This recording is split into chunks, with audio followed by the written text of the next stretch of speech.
Colleagues, welcome to the 31st meeting of the Committee of Foreign Affairs and International Development. The committee will proceed to the examination of the main estimates.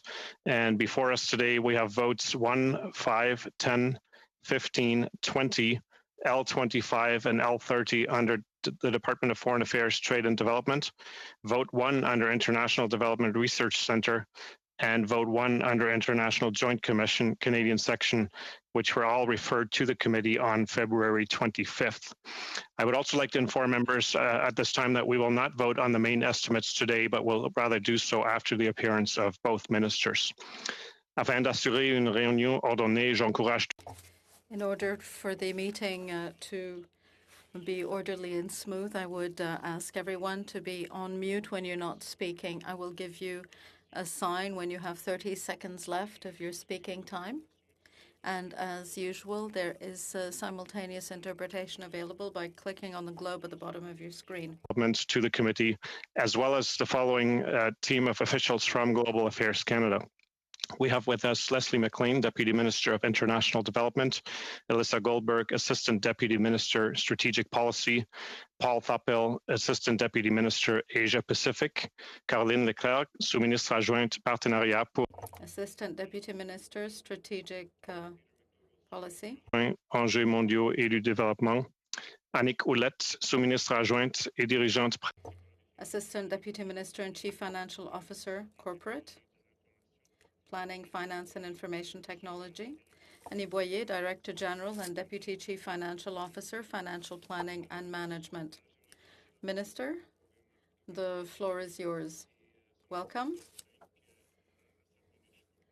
I believe you will have 5 to 7 minutes. The floor is yours. Mr. Chair and members of the committee, I am very pleased to be here today to speak to you about the main estimates as they relate to Global Affairs Canada's international development portfolio, and I'm very pleased to be joined by so many members of our senior leadership team at GAC. It is now over 1 year since the beginning of the COVID-19 pandemic, and it has not been an easy journey for our Canadian or developing country partners. We recognize that the socioeconomic impacts of the pandemic have resulted in increased levels of poverty and social inequality. In fact, the World Bank has estimated that between 119 and 124 million people may be pushed into extreme poverty due to COVID-19, reversing development gains earned over the last 2 decades. Since February 2020, Canada has committed more than $2.5 billion in international assistance in response specifically to COVID-19. These funds have been directed, for example, towards life-saving assistance to deliver emergency healthcare, increased disease surveillance and infection prevention, provision of water, sanitation and hygiene, and to support continuity of education for children through programs run by our CSO partners in countries like Afghanistan and Colombia. Over half of these funds, more than $1.3 billion, have facilitated equitable access to COVID-19 medical support measures. Throughout this global crisis, Canada's feminist international assistance policy has proven to be a robust and strategic framework, focused as it is on those actions that support the poorest and most vulnerable populations. In the midst of the pandemic, we have continued to implement our core commitments and to achieve results and impact. For example, in the 2019-20 fiscal year, 65 million children were immunized through Canada's support for Gavi, the Vaccine Alliance. 3.2 million women were provided sexual and reproductive health and rights services through the Her Voice, Her Choice initiative. More than 300 women's rights organizations were supported through the Women's Voice and Leadership Initiative. Over 5 million entrepreneurs, farmers, and smallholders received financial or business development services. 11,005 peacekeepers were trained to prevent and respond to sexual exploitation abuse. And we also continue to make progress toward our overall commitment to direct 95% of bilateral international development assistance to initiatives that target or integrate gender equality by 2021-22. These initiatives and others were strategic and targeted to what was needed most by the communities we support. They made a considerable difference in the context of the pandemic, reinforcing resilience and our wider sustainable development efforts. But before I conclude, I would like to turn to the main estimates. To assist with the pandemic response, the Public Health Agency of Canada transferred $705 million in 2020-21 in new funding for international partnerships to Global Affairs Canada to support access by developing countries to COVID-19 vaccines and therapeutics. This includes the procurement and effective delivery and administration of vaccines and therapeutics. The Public Health Agency of Canada will be transferring $75 million later this year in additional support for this pillar to be dispersed in 21-22. Additional funding provided to Global Affairs Canada in 2021 to support our international assistance response to COVID-19 included $120 million to support the access to COVID-19 tools, the ACT Accelerator, and $400 million to support the humanitarian and development response to COVID-19. Plus récemment, dans le budget de 2021, more recently, in Budget 2021, the government committed an additional $375 million to further support Canada's international COVID-19 response in 2021-22. These resources will also be delivered to the ACT Accelerator partnership. These investments have been critical to our international assistance efforts to respond to the acute health impacts of the pandemic and will contribute to supporting a sustainable and equitable recovery for all. Mr. Chair and committee members, this has been an unprecedented year. Our government is committed to implementing the feminist international assistance policy, and we are working hard to address the impacts of the COVID-19 pandemic. Through these efforts, we are achieving results and generating positive impact, helping to build a more peaceful, inclusive, and prosperous world for all. Thank you for your time. I will be happy to answer your questions. Thank you. Thank you, Minister. We will now go to our first round of questions, 6 minutes. Mr. Genuis. Thank you, Mr. Chair. Thank you, Minister. In its last report, this committee denounced the direction and control regime and called on the government to immediately reform it. We unanimously recognize that direction and control requirements impede important international development work and perpetuate colonial structures of donor control. Senator Omitvar's Bill S-222 proposes to replace direction and control with a system that emphasizes resource accountability. But as we all know, private members' bills generally face a long and uncertain journey, even when they have wide support. So I'd like to ask if the minister agrees with this committee that direction and control is an impediment to effective international development work and should be reformed. What is the government's view of Bill S-222, and is the government contemplating their own legislation on this? And Minister, just in the interest of managing my time, I'll give you 2 minutes to respond on direction and control before I go on to other topics. Go ahead. Okay, thank you, Mr. Genuis. Look, we have been engaging with civil society organizations on direction and control over the past year as well. I would like to know that any reforms to the Income Tax Act do fall under the Minister of Finance. That being said, my department has been engaging with civil society partners here in Canada to better understand their concerns and has been liaising with the Department of Finance on this issue. However, it really is the purview of the Minister of Finance when it comes to these amendments to this act. But we completely understand where CSOs are coming from and look forward to continuing to engage with them in a constructive manner. Thank you, Minister. 2 follow-up questions then. Does the government as a whole recognize that the direction and control system requires reform? And secondly, does the government support Senator Omitvar's bill? So again, thank you. These are conversations that are ongoing between civil society partners, our department, and the Department of Finance, as the Department of Finance is the lead on the Income Tax Act. As I mentioned, I've certainly heard from Senator Omitvar on this and had a conversation with her and shared her feelings with the Minister of Finance. But I would turn it over to Caroline Leclerc, who has been engaging in these conversations with our civil society partners, if you'd like to hear from her. Minister, I would prefer to use the time to hear from you, but if the department wants to follow up in writing, I would welcome that as well. This has been an issue for a long time, so I'm glad it's on the table, and I hope we'll move from conversation to action on the part of government. But I'd like to now transition to another topic. When it comes to delivering development spending, the budget refers to trusted humanitarian partners.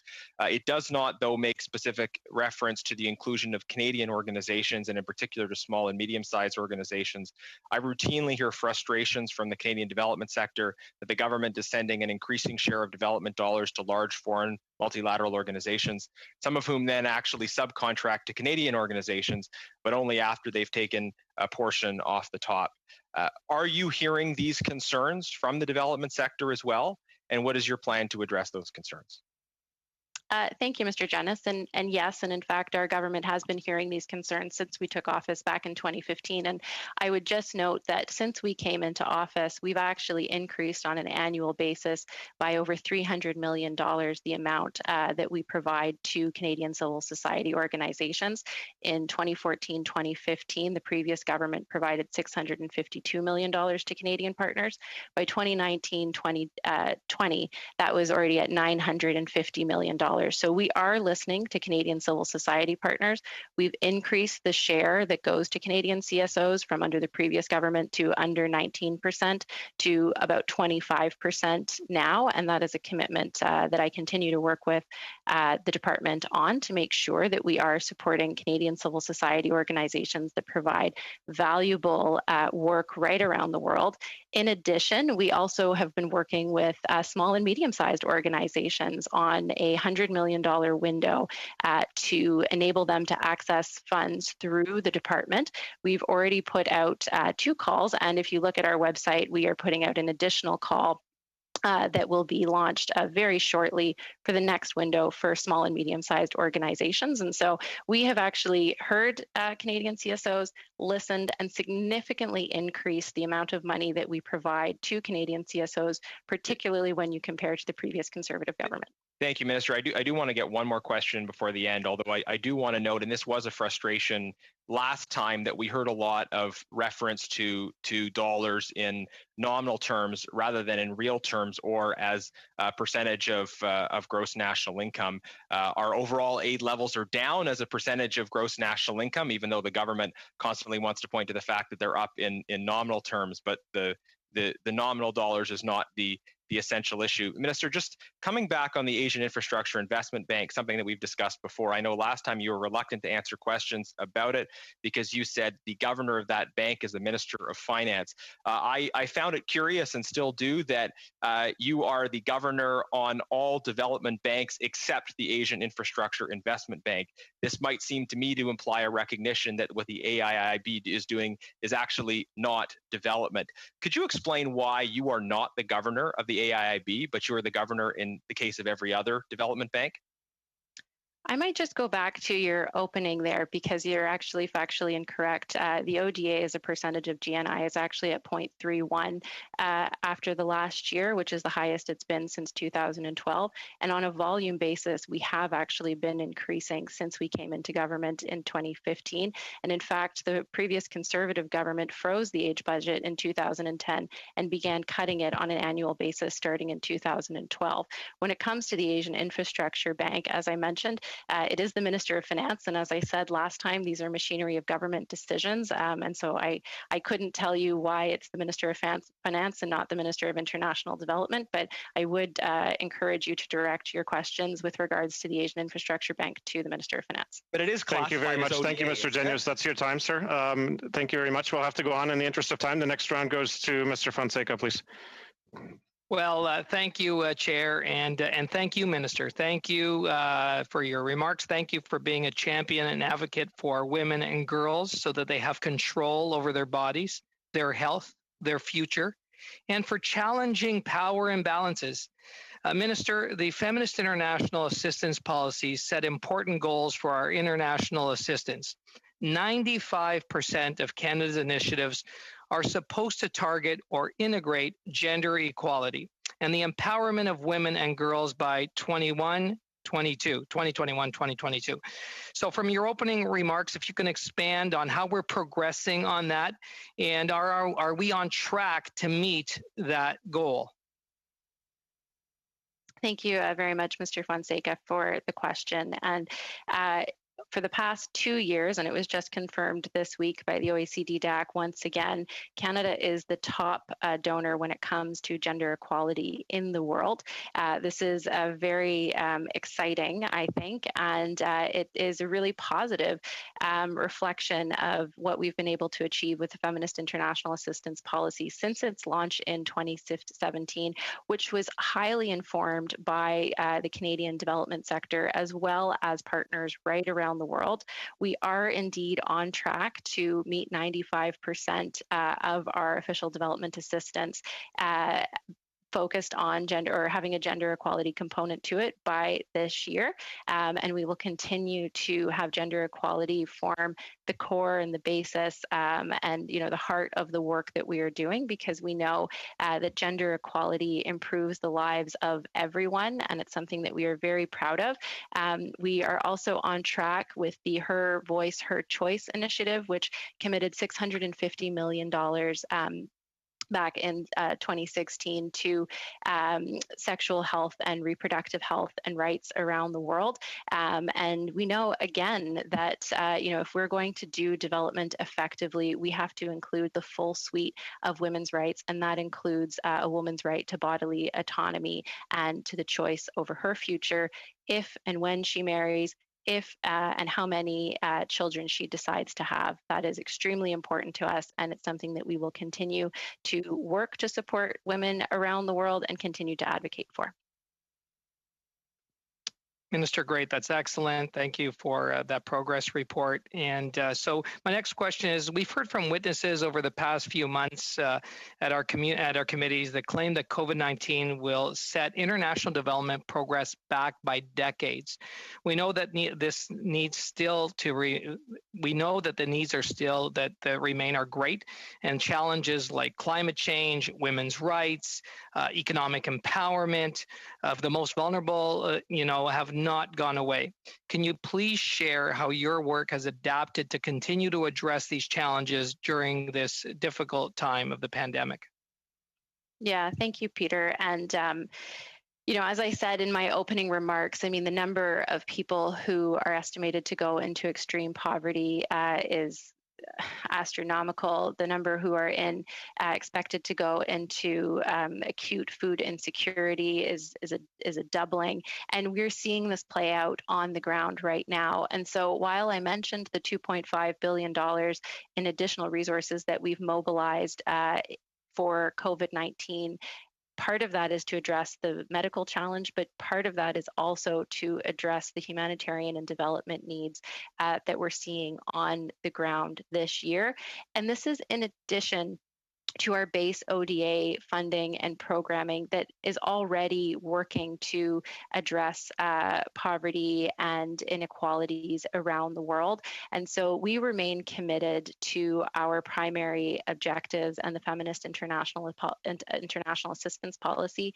And one of the things that was most important for me when we look back a year ago was that any of our response to COVID-19 be in addition to what we were already doing, because none of the challenges that you mentioned go away because of COVID-19.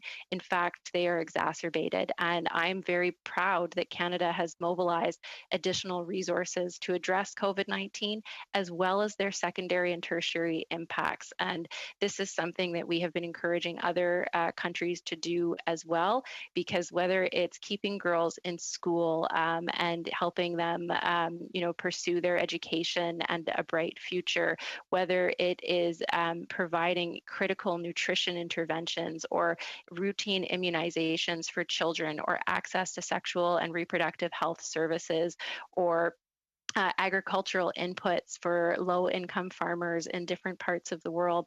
These issues have not gone away. They've been exacerbated, and Canada has remained committed and steadfast to our development and humanitarian programming, while we have also responded to COVID-19.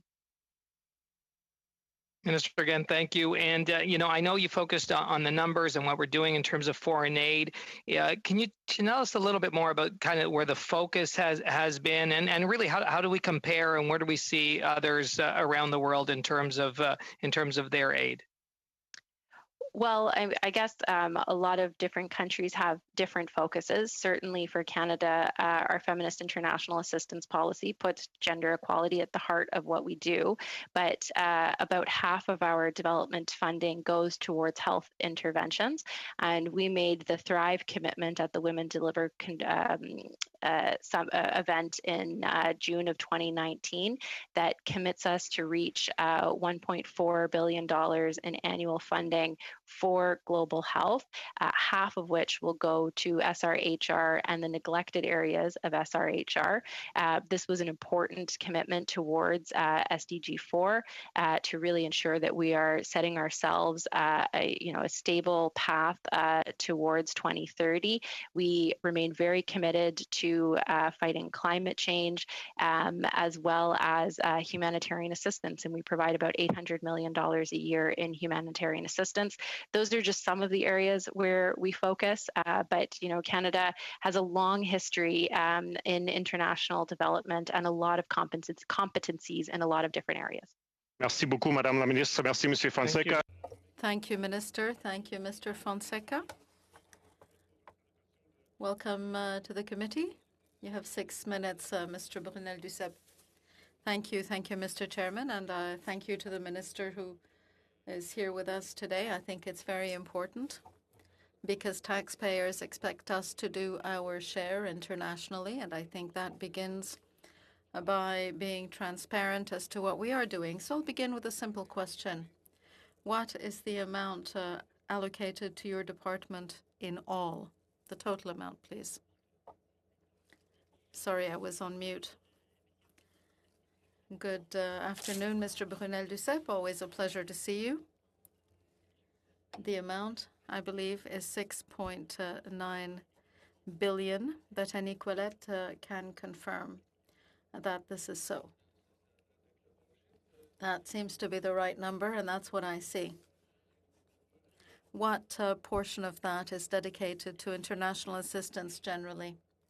Annick, could you please provide some details? Thank you. Thank you for the question. A large percentage of 6.7 billion is for assistance in general. So around 4.2 billion are devoted to international aid. Thank you, Ms. Willett. Do you have an idea of the percentage of GDP that represents? Yes, 0.31%. That was announced by the OECD recently. So we've gone from 0.27% to 0.31% of GDP, but GDP's gone down, hasn't it? Could you repeat that? Well, GDP has gone down, so that amount hasn't necessarily been increased. It's just a larger percentage of GDP because GDP went down. That does also comprise an increase in total assistance, an increase of about 600 million, and he can confirm. So you've added potentially 0.4% of GDP. Now, the 2021 budget, that will be 625 million. 627 million, rather, for Global Affairs Canada to the Minister of National Defence, CSC, and CSIS in order to strengthen Canada's strategy in the Middle East for another year. How many million of that amount will go to your department? I believe for this year, this fiscal year, we'll have about 700 million, but that does not include the 1.7 billion added last year. No, you misunderstood, Minister. In the 2021 budget, there's 627 million. Oh, for the Middle East strategy, yes. how much of that is going to your department? If I understand correctly, 67 million will come to my department, but Annie can confirm. So 67 out of 627. What department is the majority of those 627 million going to? If I may add something, Minister, the majority of that amount will be going to national defense. Aren't you uncomfortable, Minister, with the fact that the largest amount of those 627, which is slated to making the world fairer, is going to national defense? That is an excellent question, because the Middle East strategy is fundamentally funded by money already in the budget. Let me say this in English because I'm getting a little bit mixed up here. But basically, when it comes to the Middle East strategy, the majority of the development funds come from our existing reference levels. And so this is in addition to what we are already providing. But for national defense, they don't have that money in their existing reference levels. So they're getting it for this additional year. So we already have the bulk of the funding. And so this 77 million is in addition to what we already have. Oui, je comprends, mais c'est parce que c'est une nouvelle initiative et ça dit que c'est pour bâtir un monde plus sûr, résilient et équitable. Et là-dessus, c'est la défense qui obtient le gros du paquet, mais il n'y a pas de problème. Oui, mais ce n'est pas une nouvelle initiative, c'est une extension. Oui, on ne va pas s'attarder là-dessus. Madame la ministre, j'ai une question rapidement. Là. S'il me reste du temps, Monsieur le Président, il me reste quand même pas mal de temps. Chair, I'm not getting translation. Une minute approximativement. Yes, there was a problem with interpretation. Is it working now? Is the interpretation now working properly? Mr. Fonseca. I just heard a little now. Okay. But let's assume it works. Monsieur Brunel. Mr. Brunel-Duceppe, please carry on. You have about 1 minute left. Yes, thank you. Canada is currently suffering from a number of world crises with disastrous consequences. There is a potential famine in about 20 countries that is going to affect a great many women and children. We also know that the progress made over the past 25 years in development has lost a great deal of ground. We really have lost many of the gains of those decades. And what I see in the budget here, there's so many problems that need to be addressed, and I just don't see the money for that here. So how is Canada going to continue pursuing its crucial international development objectives when there's no money for any increase of international development efforts? There are about 700 million of new money in the budget this year to deal with the COVID-19 crisis, and that includes 165 for humanitarian aid, 300 million to deal with the Rohingya crisis.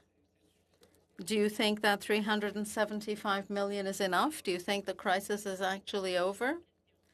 That's a very good question. No, the crisis is huge, but we've already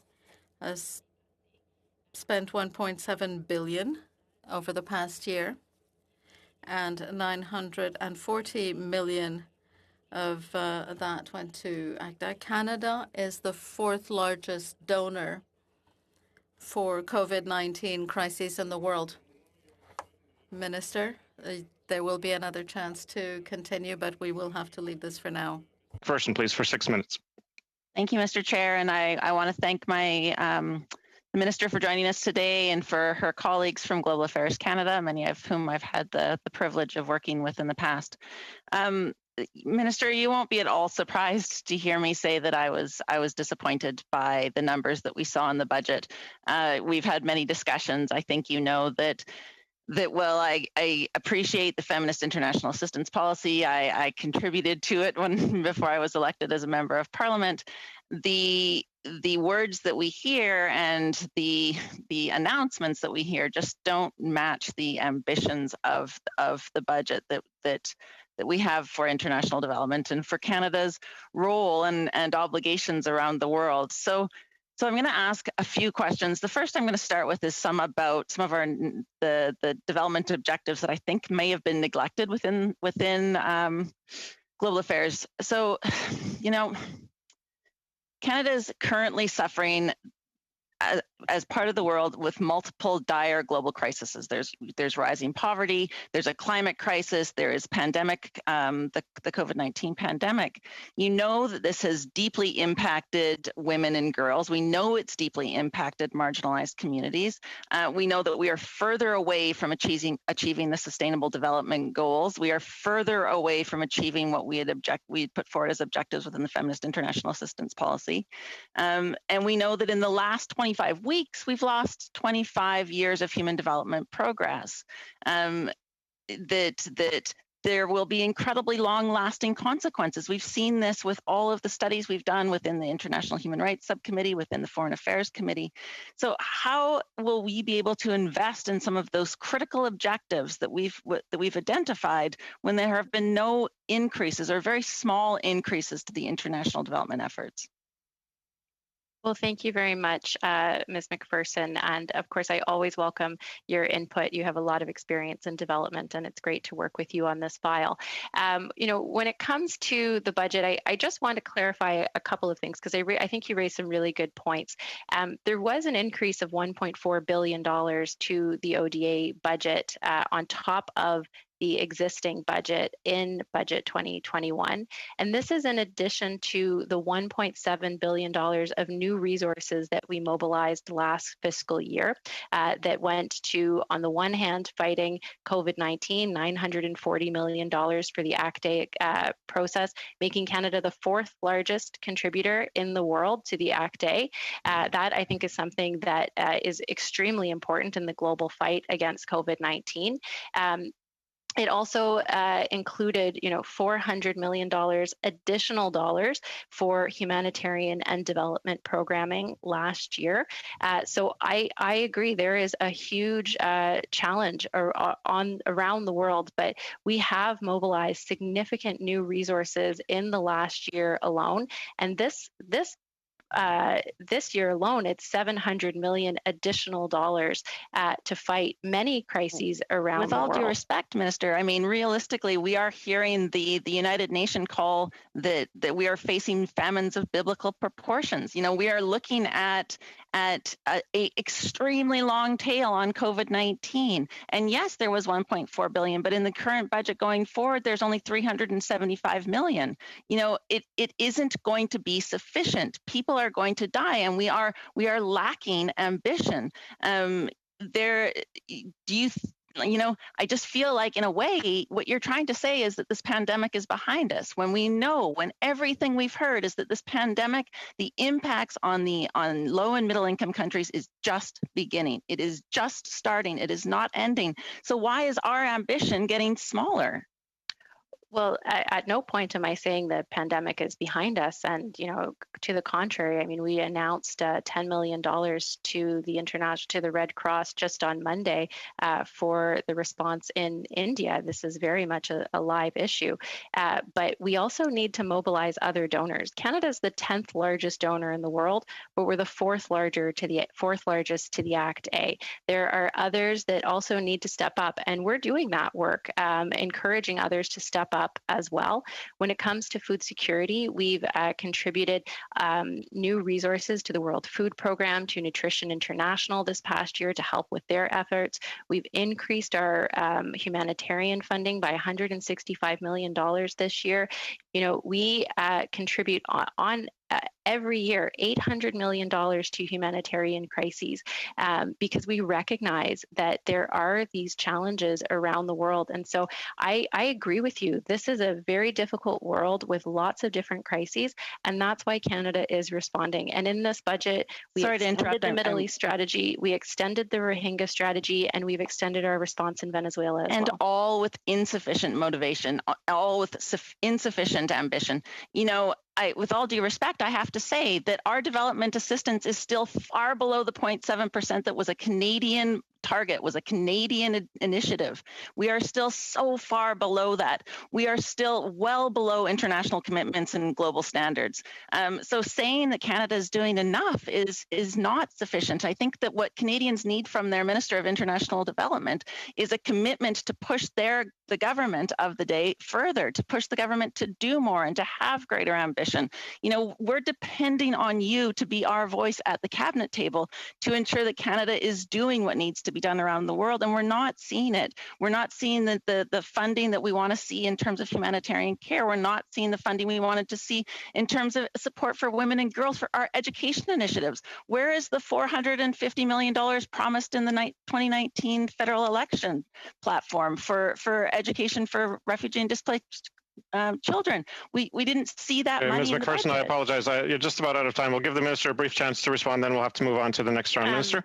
Ms. McPherson, again, with all due respect, in the last year alone, we mobilized over $2 billion in new funding. When you consider what our base budget is, that is a significant increase in 1 year.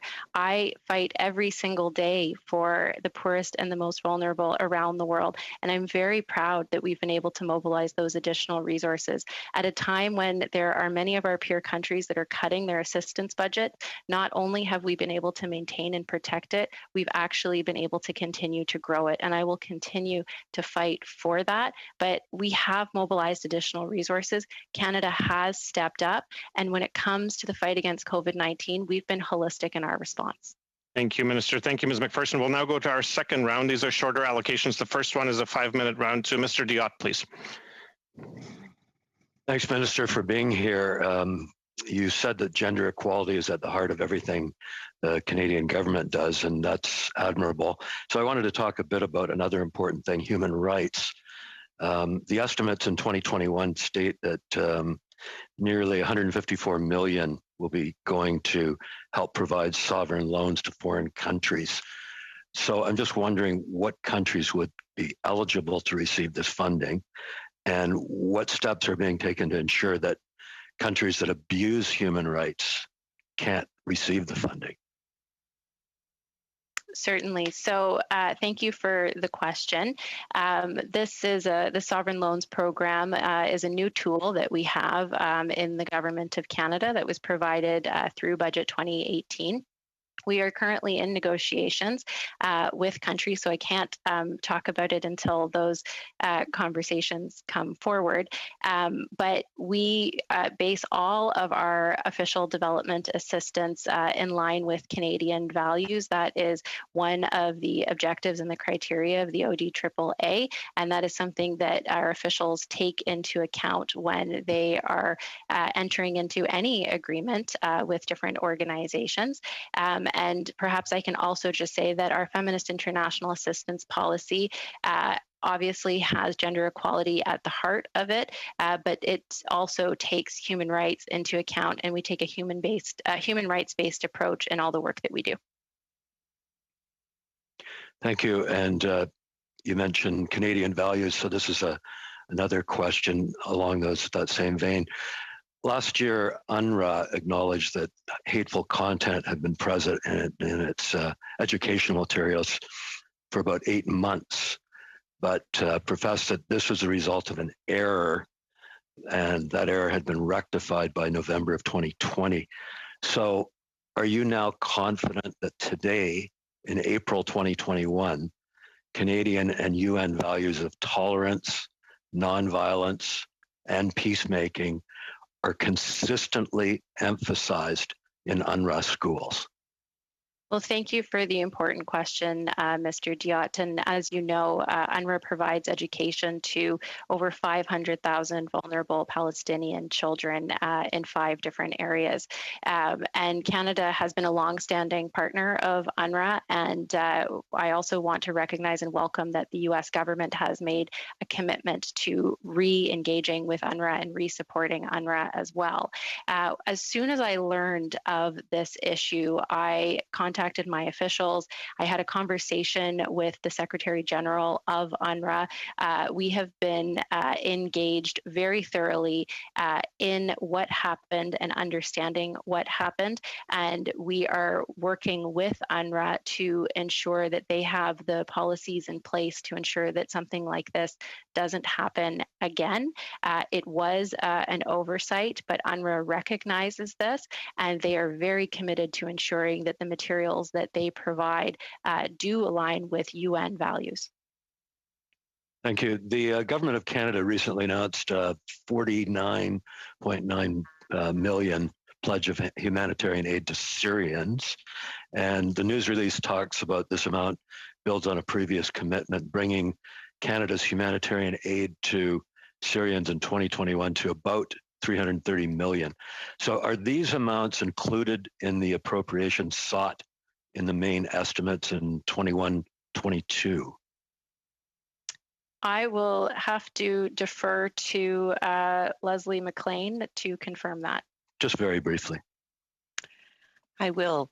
I believe the answer is that they are. That announcement was made in the month of March, which would mean the funds would be appropriated in the main estimates before you. Okay. And what regions of Syria will receive humanitarian aid funded by Canada? Can you specify a bit? Yes, so we provide our humanitarian assistance to trusted humanitarian partners. We generally provide flexible funding so that they can respond where the needs are greatest, but the objective is always to reach those that are most in need. And how can Canada help ensure full access to humanitarian aid in regions such as northeastern Syria? Well, we engage with our UN partners to advocate for humanitarian access. We support the UN resolutions that call for full and unimpeded access and the protection of humanitarian workers, and particularly when it comes to certain border access points, we continue to support that access, and Canada has been a strong supporter since day one. Mr. Thank you very much. Thank you, Mr. Diot. That's your time. I'll be a little tighter on these allocations just to make sure we get through them. Dr. Fry, please, for 5 minutes. Thank you very much. Welcome, Minister. I just want to congratulate you on the job that you are doing with regard to the feminist international policy. It is actually admired by so many countries I know who think that Canada has taken an important role and played an important role in women's equality. Now, I wanted to ask you a question. I know that in the Harper era, with regard to sexual and reproductive health and rights, that they focused a great deal on child mortality, infant mortality, perinatal mortality, and of course, preventable deaths in women who are pregnant and giving birth. But as you and I know, that is not the full range of sexual and reproductive health and rights. The sexual and reproductive health and rights, as articulated in the whole IPC, I is about women's and youth, men, and young girls and boys, access to contraception, to prevention of pregnancies that they don't want to have. The second part is that when they are pregnant, that they get very good prenatal postpartum care. The third part, of course, is that if they do not wish to become pregnant, that actually they are able to have access to safe abortion. So that this ability for women, not only in terms of sexual and reproductive rights, to have control over their bodies, when we know that what COVID has done is it has forced the hand with a lot of young women being forced into marriage and being forced, therefore, into getting pregnant. A lot of young girls and women are being raped as the refugee people fleeing conflict and environment and famine are traveling rapidly around this world to try and find a place where they could be safe and secure. We know that this is an important part. Two questions. Are you going to commit to the full range of reproductive health and rights? And tell me how you see that happening. And the second one is the piece that is going to defense. Is that to help with the peacekeepers so who can keep women safe who are in refugee camps? Because I know that women in refugee camps are not safe. And quite often their keepers are the ones who they should fear most. So can you respond to both those questions? And then if we have time, I have a third one to ask you. Okay, sure. Thank you very much, Dr. Fry, for your question. And look, I think we can be, proud of the work that Canada has done when it comes to MNCH. But one of the big failings was the inability to include sexual and reproductive health and rights. And in fact, we know that, if you're not including a woman's full access to her rights, you're not supporting women's rights at all. And when I talk about this, I'll share two examples that I've heard recently that are particularly heartbreaking when women don't have access to the full suite of SRHR. A young girl in Haiti who was raped by her father and became impregnated and was not able to access an abortion. She was 11 years old and she had to carry that child to term. A woman I was speaking to in El Salvador who had a miscarriage and called an ambulance, was arrested and charged with having an abortion and sentenced to 40 years in prison. These are horrific stories that we are hearing. And I am so proud that our government has made our commitment to sexual health and reproductive rights to support women in their entirety and to ensure that it is their choice if and when they have children and how many children they have. And we will not be able to advance on the SDGs if we do not include the full range of sexual health and reproductive rights in that objective. Canada's SRHR commitment includes bodily autonomy, it includes comprehensive sexuality education, and it includes access to abortion and post-abortion care where it is legal to do so. And we will continue to advocate for women's rights. I am a very proud She Decides champion on the global stage and engaging with inspiring young activists the world over who are fighting for these rights, and so glad to be able to support them.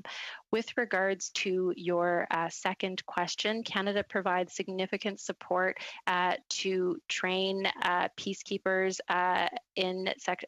against sexual exploitation and abuse.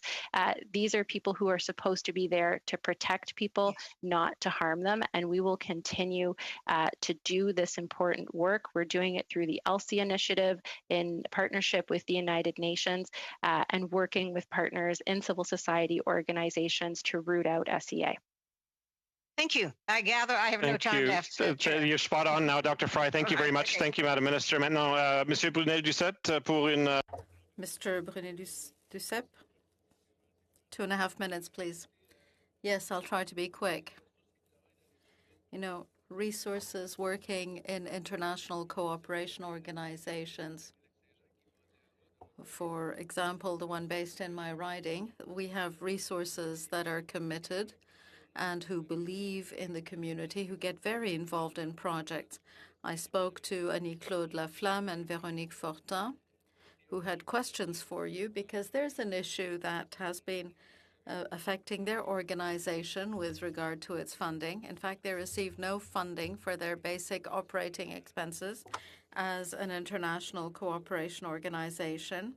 And they've been getting a lot of results for every dollar invested. That makes it very difficult for them to plan, to ensure that they have activities that can go over the long term, and crises like today's crisis, the current crisis, makes them extremely fragile because their funding is so vulnerable. Do you consider funding part of the basic operating expenses of these organizations who are so valuable to international development? That's a very good question, Mr. Brunet-Duceppe. I have heard this from many organizations in civil society here in Canada, and this is something that we are looking at within the department. There are resources provided by the Government of Canada that could be used to pay basic costs of projects funded by the Government of Canada, and I do feel that there should be a consistent systemic approach. This is something I understand. Civil society organizations are those that work so hard with few resources and who deliver results on the ground. I know that Caroline and her team, as well as Leslie, hold roundtables with the organizations, and we want to make sure we meet their needs. Can we hope for results soon? We have already made changes at Global Affairs. During the pandemic, Caroline and her team have been working closely with our partners to ensure that projects could continue with the changes on the ground and with changes to funding. We have many lessons learned, and we are reviewing how we can apply those in the future. Thank you, Mr. Brunel-Duceppe. I'm sorry you're out of time. Thank you, Minister. Ms. McPherson, 2.5 minutes. Thank you, Mr. Chair. And again, thank you to all our witnesses for being here today. I guess one of my next set of questions I'd like to talk about is how we are designing a aid program that will be predictable, that will be sustainable, that it will be good for both the Canadian government, Global Affairs Canada, for the civil society actors. What we've seen over the past number of years is that the government tends to do international development assistance announcements as political announcements and as big showy announcements. And so I had spoken to you, Minister, about future announcements that you may be bringing forward, and that there may be something for us that we may hear more from you at the G7, for example. I'm wondering if it wouldn't be smarter, and if we couldn't come together to make it a bit better for having our overseas development assistance, our international development efforts be more strategic, more planned, more predictable, and easier for the CSO community to access. Jeez, wow. So thank you very much, Ms. McPherson, for the question. And I think there's a couple of aspects to this. So the first one is Leslie and I actually just had a conversation about making calls for proposals more predictable and having a clear calendar for civil society organizations to see, so that there is that predictability. And I'd like to thank you actually for that conversation, because I think it's an important issue for our partners in civil society to make sure that we are providing more predictability for them. And the fact that we have the window for the small and medium-sized organizations is an important one, but that's something where I think Global Affairs Canada can continue to work and improve for that predictability. The other part of that is that we continue to have our base budget of official development assistance that has bilateral programs that are consistent on a yearly basis, and that operate with Canadian partners and partners around the world. And then there are additional commitments that arise because of international events. And there are moments to make announcements for additional contributions, but I do want to reassure you that that base budget of international assistance has been maintained and continues. And there are lots of conversations happening between departmental officials and partners in Canadian civil society. Thank you very much, Ms. McPherson. Thank you, Madam Minister. We have 2 more interventions left. They're each 5 minutes. The next one is to Mr. Genuis, please. Go ahead. Thank you. So in response to a question from my colleague, you talked about how Canada has been engaged with UNRWA on addressing problematic materials. You had spoken previously about conducting an investigation, but I didn't hear a clear answer to his question, which is, are you confident that the materials being used in UNRWA schools today are now consistent with Canadian and UN values? So we continue to engage with UNRWA officials on a regular basis. UNRWA has also changed how they are providing materials through the course of the pandemic. When kids were in school, it was, they knew which textbooks were being presented. in the transition to online learning, there were some, accidental slippages that are unacceptable for us in Canada, and we have been working to correct that. And now UNRWA is Minister, going to be I'm going to jump in because you're repeating a similar answer. Can you just Mr. Genius, can I just 1 second? I'm just going to pause the clock here for a second. The one thing that won't work is if two people speak simultaneously, we will lose interpretation. So I'm just encouraging everybody to separate question and answer to the greatest extent possible. I'll resume the clock. Thank you. Thank you, Mr. Speaker, but I have limited time and I had a specific question which isn't being answered. So let me just ask it one more time. And Minister, you can answer it or not. It's up to you, and the record will show either way. Are you confident that today, in light of the engagement and the investigation you've conducted, can you affirm that the problems have been corrected, as UNRWA has said, and that the materials being presented today are consistent with Canadian and UN values? So what I was trying to do was to explain how UNRWA has responded to this situation, and they now have a single online portal where they are releasing educational materials. And I think this is actually important to provide context with regard to the question that was asked, so that UNRWA is reviewing all of the material before it is being sent out.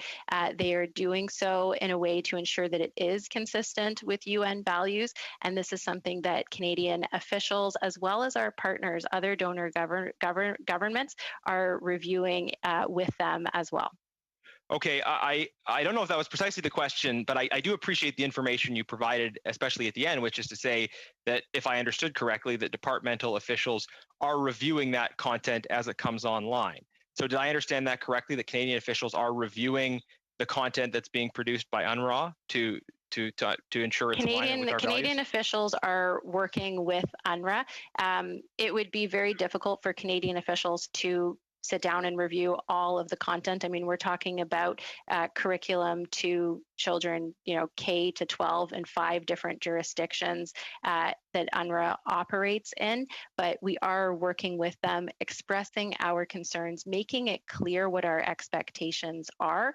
And UNRWA has been very engaged with us because this was not something that they wanted to happen either. They take very seriously the fact that they are a UN organization that needs to promote UN values, and they do that very Minister. seriously. I do want to have time for one more follow-up question before we run out of time. So IMPACT, the Institute for Monitoring Peace and Tolerance in School Education, published a review this February of UNRWA-generated material in use after November. This is UNRWA-generated material. The report identifies many examples of continuing violent and hateful content. I want to read you one sample from that curriculum. This is grade 9 spelling material. Students were asked to copy this out and then check for spelling errors. Quote, "Our enemies dare to defy us because of our weakness and disunity. They are killing our sons, our old, and our children and make examples of them. Does that mean our sons respond with silence? Our sons have risen up in revolt on our enemies, resisting them courageously in a resistance which embarrasses our enemies and threatens their existence. However, our Arab relatives have sadly recognized our enemies and began interacting with them, which weakened our sons' resoluteness and prolonged the life of occupation on our land. But a day will come when this land will return to us and to our sons, and our enemies will be banished, God willing, as failing losers." So, Minister, this is a contemporary example after the errors were allegedly corrected from an UNRWA-produced spelling textbooks, which contains denunciation of peace, in particular of the Abraham Accords, and an implied call for the banishment of Jews from Israel. I understand that you may not have read all of the curricular materials that were in use after that deadline, but what is your response to IMPACT's February report, which outlines these key examples? And do you have continuing concerns about content like the content I just read out? So, first of all, as the granddaughter of a Holocaust survivor, I am always committed to doing my part to ensure that we are standing against intolerance in all of its forms. What I would like to make very clear, though, is that UNRWA does not produce materials. They operate Minister, that in is an UNRWA-produced material. That's not correct. It's Mr. not. Genius, Mr. one Genius, moment. Read is One not moment, Mr. Palestinian Genius. Authority curriculum. Mr. Genius, one moment. You are just on a point of order for a second. Mr. Chair. Mr. Genius, just on a point of order, if I can just come back in on the same argument I made a few minutes ago. In the interest of maintaining interpretation, it simply won't work if members and witnesses talk over top of each other. So if you could please give the minister the opportunity to answer, and then you can ask another question. You have about 45 seconds left in your allocation. Minister, I'll take the floor first and then give you the remaining time. I want to be very clear that the content I read is from supplementary materials produced by UNRWA. UNRWA uses Palestinian Authority produced textbooks. However, UNRWA also produces supplementary materials. The quotation I read is not from Palestinian Authority materials. Palestinian Authority materials make no reference to the Abraham Accords. The quotation I read is from materials produced by UNRWA. Over to you. Mr. Jennis, with all due respect, UNRWA does not produce materials. They use the materials provided by the jurisdiction in which they operate.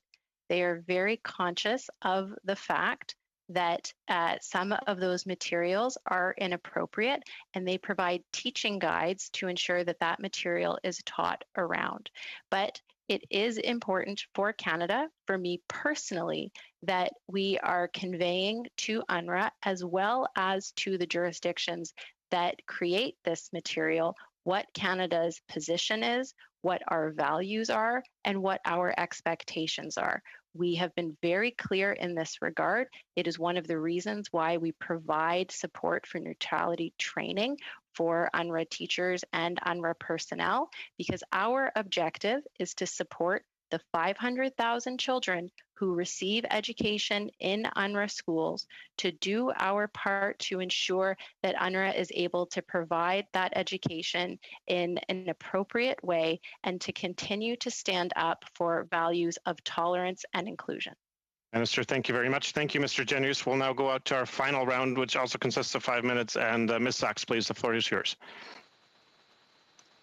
Thank you, Mr. Chair, and thank you, Minister, for joining us today. It is wonderful to hear about all of the work that we are doing to advance the Feminist International Assistance Policy and our other endeavors to advance women and girls and the many areas in the world in which we work in development. We spent a fair bit of time, and my colleague Ms. McPherson did highlight, and you shared with us the value that we place on planning sustainable programming throughout the world in many of our projects. But I'd also like to talk about the importance of having the ability to pivot and to answer the call of need when there is crisis in the world. For example, when there was the Beirut explosion last year, Canada was able to respond swiftly and appropriately in order to help the residents of Beirut. And, you know, the world is a tough place, with many conflicts and neighborhoods in crisis and countries in crisis, and Canada proudly responds. And that's really also a big portion of our development policy and our development budget. We're looking at the situation in Ethiopia right now, including the killing of civilians. And there's also a great rise in sexual and gender-based violence, indiscriminate shelling, and the forced displacement of residents of Tigray and Eritrean refugees. Could you take a moment to share with me and with this committee how Canada is helping with the response in Tigray? Yeah, thank you very much, Ms. Sachs, for the question. And as you and many committee members have mentioned, there are a number of very tragic situations and difficult situations right around the world, and Canada does respond and step up and do our part to try and both save lives and work for a peaceful resolution, particularly when there is conflict. With regards to Ethiopia, I'm very grateful to the committee for undertaking this study, because I think it is extraordinarily important. Just last month, I announced $34 million in humanitarian assistance for Ethiopia this year. We provide it to our humanitarian partners on the ground in a flexible way so that they can respond to where the needs are. This includes partners such as the Red Cross, UN OCHA, the World Food Program, UN High Commission for Refugees, UNICEF, for example, as well as NGO partners on the ground. The situation, particularly in Tigray, is very concerning. The reports that we're hearing with regards to human rights abuses and particular sexual and gender-based violence are very, very concerning. As I mentioned in question period today, I have spoken to my counterpart, the Minister of Peace in Ethiopia. Minister Garneau has spoken to his counterpart, and the Prime Minister has spoken to Prime Minister Abiy to convey Canada's deep concerns with the situation in Ethiopia.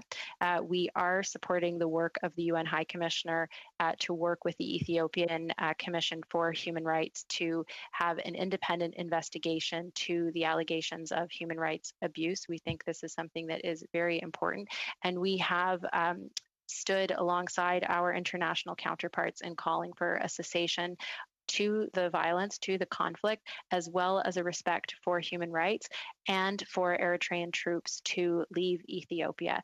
And so we will continue to engage in this regard and, of course, monitor the situation. And perhaps one final thing that I would say on this is we've also pivoted $18 million of our bilateral assistance programming in Ethiopia to provide for food assistance to those that have been affected by the conflict.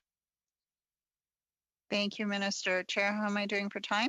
Just over a minute, Ms. Sachs. Okay, perfect. So, in the line of discussing how we are able to pivot and be nimble in a complex global environment, India is a perfect example of where the world needs to come together right now in the midst of the COVID crisis. Canada, time and again, has stood up to be a lead voice and supporter of assistance in various parts of the world through COVAX and other participatory programs. Can you share with us a little bit about our commitment to India at this critical time?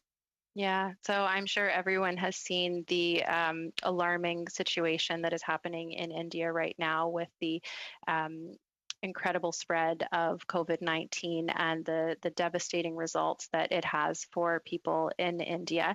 And Canada stands in solidarity with the people of India. And on Tuesday, the Prime Minister announced that we would immediately be sending $10 million through the Canadian Red Cross to the Indian Red Cross to support their efforts in fighting COVID-19. This funding will go towards the ambulance service that the Indian Red Cross provides. It will go towards public health awareness and messaging campaigns. But importantly, the Indian Red Cross also needs this support to build isolation centers and treatment centers for the hospital system that, quite frankly, is overwhelmed right now. And we are in discussions as to what else we can do to support India. And we are currently reviewing this with the Minister of Health, as well as the Minister of Foreign Affairs and their counterparts in India to ensure that we can provide the support that is needed. Thank you very much, Minister. Thank you, Ms. Sachs. This takes us to the end of our first hour with the Minister on estimates. We now go into our second hour, which is the discussion on COVAX as agreed by the committee on April 15th. As we transition, we will have some of our witnesses from Global Affairs who will leave us. We would like to thank them on our collective behalf. Merci beaucoup de votre service, de votre témoignage. Thank you very much for your testimony this afternoon and for your service. And Peter McDougall are staying with us. And we would also like to welcome Joshua Taba, Director General of Health and Nutrition, for the second hour. Madame la Ministre, encore une fois, j'aimerais vous... Minister, once again, I'd like to give you back the floor for your opening remarks on COVAX. 5 to 7 minutes, please. Thank you so much, Mr. Chair, and thank you to the committee for inviting me to speak with you today and allowing me to spend 2 hours with you on, I think, what is a very important issue, Canada's role in the global response to the COVID-19 pandemic, particularly through our important support for the ACT Accelerator and the COVAX facility. And I would like to thank my officials who joined for the previous session and really recognize both Peter and Josh, who are on the call with us today. They and their teams have been absolutely extraordinary and been working around the clock for the past 14 months with regards to our global health response from Canada. It was over a year ago that we began to realize the scale of the challenge that we faced with a virus that respected no borders. Disruptions to health systems and food security have had significant impacts on maternal and child mortality and access to sexual and reproductive health services. Over every day schools are closed, the risk of dropout increases, as does the likelihood that families see no choice but to marry off their daughters as they struggle to feed and house them. Unpaid workloads have increased for everyone, but women are taking on greater intensity of care-related tasks and are leaving the workforce more than men. With a global situation of more than 140 million COVID-19 cases and 3 million deaths, with many countries going through a third wave and with new and worrying variants driving this deteriorating situation, the scale of what we are facing is worrying for everyone. That is why we need to ensure that our response includes a particular focus on the world's poorest and most marginalized and considers the differentiated needs of women and girls. To date, Canada has mobilized more than $2 billion in international assistance in response to the COVID-19 pandemic, including funding for humanitarian and development assistance. And Budget 2021 highlighted an additional $375 million to support the global response. We are funding our humanitarian partners to provide increased surveillance systems and infection prevention, water, sanitation and hygiene, protection services, emergency health care, and other common services. In order to support the needs of those most at risk, and in particular to support health workers and high-risk populations, the world truly came together to develop a mechanism to develop solutions for all. 1 year ago, the ACT Accelerator had just been launched and the COVAX facility did not yet exist. Now we have the global mechanisms we need to respond to this challenge. I am proud that Canada was at the forefront of the creation of the ACT Accelerator and COVAX facility. We have been a key supporter and leading donor since the very beginning. I am proud to be the co-chair of the COVAX AMC Engagement Group and to sit on the Facilitation Council of the ACT Accelerator, further solidifying Canada's position as a global leader in the fight against COVID-19. As I mentioned in my previous appearance a short while ago, Canada has provided $940 million to the ACT Accelerator across all pillars to support equitable access to COVID-19 tests, treatments, vaccines, and support the health system so critical to deliver these life-saving tools to populations in need. The COVAX facility within the vaccine pillar of the ACT-A is the global procurement mechanism led by Gavi, the World Health Organization, and the Coalition for Epidemic Preparedness and Innovation. COVAX was designed with two windows: a self-financing stream window through which upper, middle, and high-income countries like Canada are able to purchase vaccines, and the advanced market commitment designed to procure doses for 92 low and lower middle-income countries. Le mécanisme d'autofinancement offrait. The self-financing mechanism offered a procurement insurance policy for participating countries, giving access to a wide range of vaccine candidates before anyone knew which, if any, would prove to be effective. In parallel, the investments of high and upper middle-income countries in the mechanism increased the purchasing power of COVAX, helping to ensure a fair price point for COVAX's procurement of doses for lower-income countries. Because higher-income countries like Canada have invested in the facility for its own needs, their own needs rather, COVAX has been able to increase its leverage with pharmaceutical companies to negotiate for all countries. This is one of the reasons why the Government of Canada decided last September to use the COVAX facility to procure vaccines. It helped ensure access to a broad spectrum of vaccines at a fair price, and it would do this for all participants, including low and lower middle-income countries.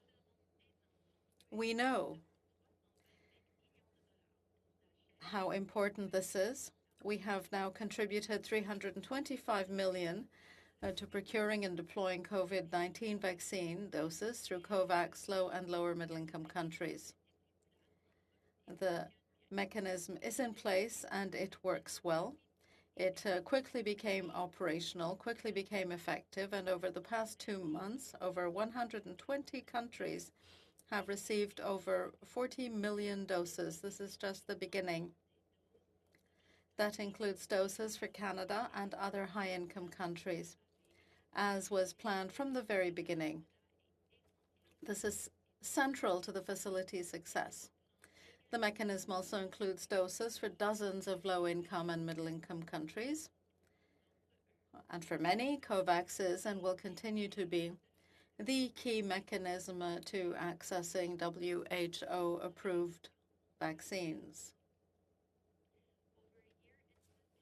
We have learned many things and continue to adapt our response to a rapidly changing context, both in Canada and internationally. But one thing has only become more clear. We will only beat this pandemic in Canada when we beat it everywhere. The ACT Accelerator and COVAX facilities are the world's initiatives to beat the pandemic. These are the most powerful tools we have in the global fight against COVID-19. They need and deserve our continued support. And with that, I thank you for the opportunity to have this conversation, and I welcome your questions. Minister, thank you very much. We will go to our first round of questions, 6-minute segments again, just like in the previous hour. And the first person to lead us off is Mr. Genuis. Please go ahead. Well, thank you, Mr. Chair. Minister, I have many questions about COVAX, but I do want to briefly return to the UNRWA issue. You mentioned that you had a grandparent who was a Holocaust survivor.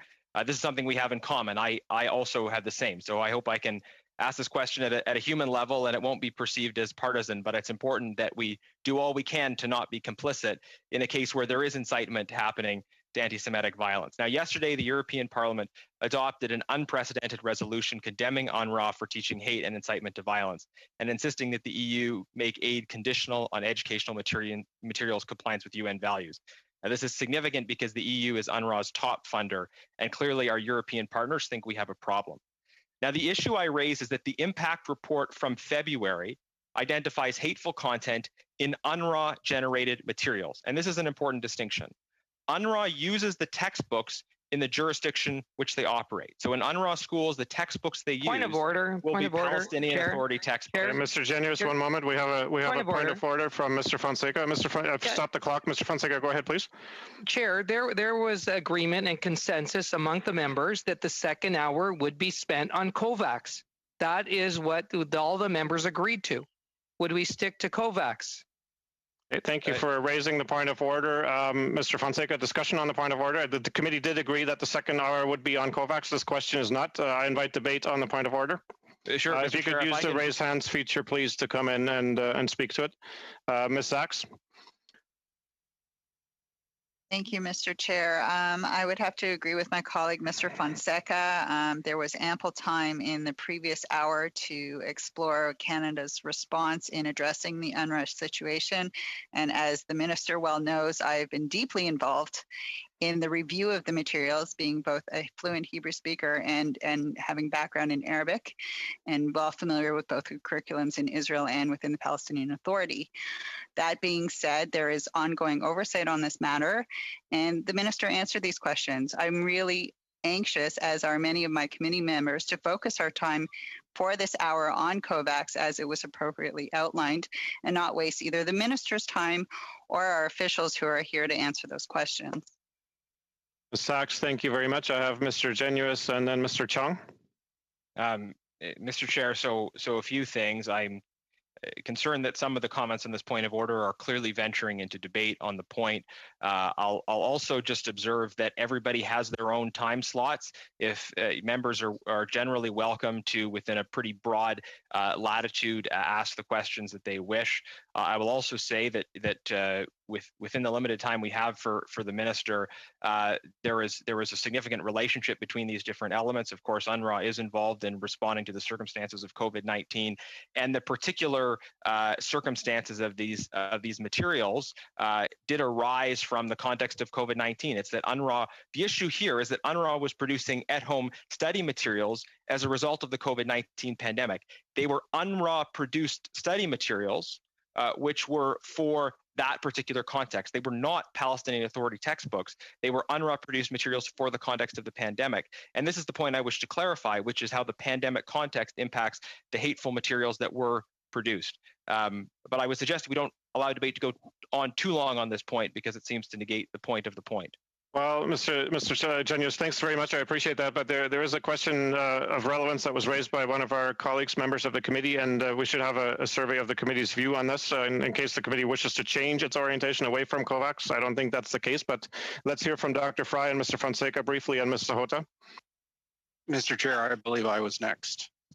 My apologies, Mr. Chung. Yes, you are. Absolutely. Go ahead, please. Mr. Chair, I think members should be afforded a great amount of latitude as to how they use their time in committee and in the House.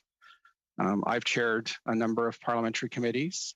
From time to time, members would interrupt on a point of order, raising the issue of relevance and repetition. I always deferred to the member in question who had the floor prior to the point of order, and gave them the latitude to use their time as they saw fit. I think it's clear that has been the trend in recent decades in the House of Commons. You just have to watch the 45 minutes of question period to realize the latitude given to people and ministers of the Crown with respect to relevance and repetition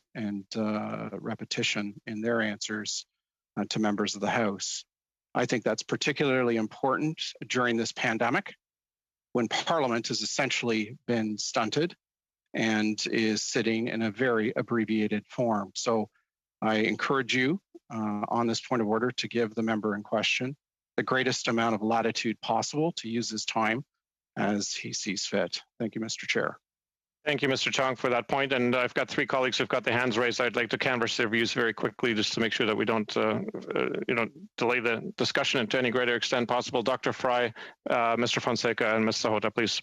Mr. Chair, with regard to the issue of point of order, I think Mr. Genuis has explained why he sees this particular question as pertinent to COVAX. I don't agree that it's pertinent to COVAX, but I think it's pertinent to COVID. He says kids are locked down and now we have the production of educational materials for them at home.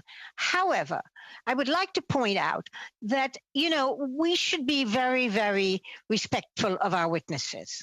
And so when a member has asked the same question so many times and been given the best response that the witness is able to give, I would like to suggest that we do not continue to do what I think is disrespectful, which is to continue to badger the witness and beat the point into the ground. And so while I acknowledge Mr. Genuis is saying that this is pertinent, it's not pertinent to COVAX, it's pertinent to COVID. I'm prepared to let him have leeway, but I am not prepared to have the very same question asked over and over in the hopes that we will get a different response. When the member has already responded, the witness has already responded or tried to respond 3 times. What we see is the questioner trying to get the answer the questioner desires in the words that the questioner wants, and not to really ask a question and get an answer to the best of their ability. And that is what worries me. Thank you very much. Let's keep order. I'd like to get through delay tactic by the Liberal members who don't want us to have a chance to question the minister. Mr. Fonseca, Mr. Genuis, I'm trying to. Mr. Genuis, I'm trying to get through the speakers list. Let's just move on. Well, there was a point of order raised. I can invite debate on it to canvass the committee. I'd like to do so expeditiously without wasting time. I have quickly in order Mr. Fonseca, Mr. Sidhu, and Mr. Brunel-Duceppe, and then we can return to the discussion with the guidance of the committee. There was a very specific agreement to focus the second hour on COVAX, and I'd like to just hear briefly the views of the colleagues who have raised their hands and return to the discussion. Please, Mr. Fonseca, Mr. Sidhu, Mr. Brunel-Duceppe. Well, thank you, Mr. Chair, and I couldn't say it better than Dr. Fry has. We have the member has posed the question in many different ways and forms, and just out of respect to the minister and the officials that are here, and especially for this second hour to talk about COVAX, the minister has answered the question eloquently, has given detailed answers, has provided all the information that that the member may want. The member commenced his questioning with saying it was nonpartisan. Well, the member is truly being totally partisan on this and continues to badger Mr. Fonseca, if we can confine the discussion to the point of order itself. And Mr. Chair, the member continues to interject in a very disrespectful way. Again, we have Mr. Chair, this member, Chair, is very disrespectful of committee, disrespectful of Parliament, disrespectful of the minister. This member should actually go back and learn how to be a respectful member. Okay, Mr. Fonseca, thank you. I'd really like to keep the discussion focused on the point of order, which was relevance to COVAX. Très rapidement, Monsieur Sidou, puis Monsieur. Very quickly, Ms. Sidou. And respectful of the witnesses and the department officials that are here. We have people watching. They know what the agenda is. We want to discuss COVAX, and then we have a lot of witnesses here that want to speak on that. So, out of respect for time, I'd like to stick to the topic, Mr. Chair. Thank you, Mr. Sidou. Monsieur Brunel-Duceppe, rapidement, s'il vous plaît. Mr. Brunel-Duceppe, quickly, please. Do I have the floor? Yes, thank you. This is really not easy for our interpreters at the moment. They are doing exceptionally well. This is the first time that I have sat on the Foreign Affairs Committee. And what I'm seeing now, well, if I were a citizen and I was watching the committee at the moment, well, I would be asking myself a lot of questions. So I would ask everyone to calm down.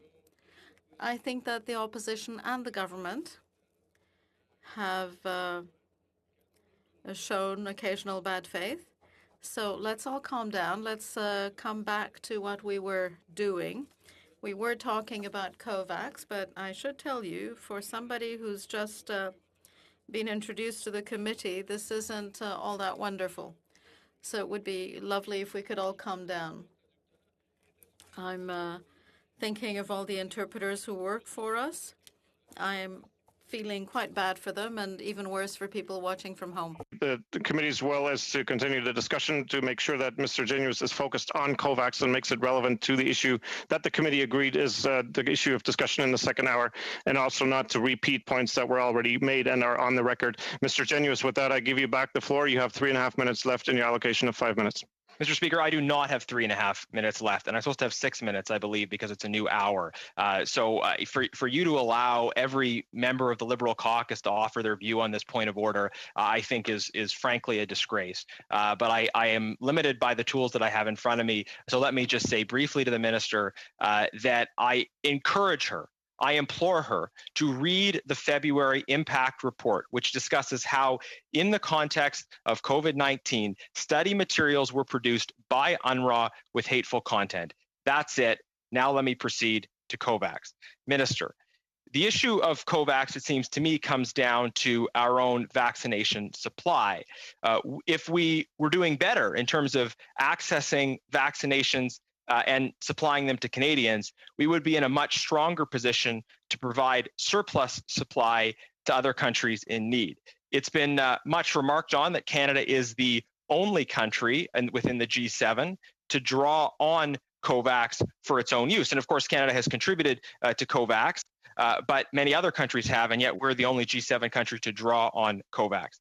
This seems to me to suggest and underline again that the government has failed to secure in sufficient time the vaccination supply that was required. So I'd like to ask the minister if the government is content with the vaccination rollout thus far, including with the use of COVAX. Is everything proceeding as planned, or does the government acknowledge that there have been failures along the way? Great. Thank you very much, Mr. Genuis, for your question. And just with regards to UNRWA, please know that I am very committed to ensuring that it is promoting UN values, and that is something that Canada does take very seriously. With regards to COVAX, Canada has been, as I mentioned in my opening remarks, both a purchaser of vaccines through COVAX and a donor through COVAX. And COVAX was set up with these two windows in mind. And as I mentioned, part of Canada being a purchaser through the self-financing facility also enables COVAX to purchase and secure doses for the developing world. So from September, COVAX was always part of our procurement strategy in Canada. COVAX also has a range of different vaccines in its portfolio, much like Canada does for our domestic portfolio as well. And as different vaccines become available, they offer them to COVAX members, both self-financing and AMC countries.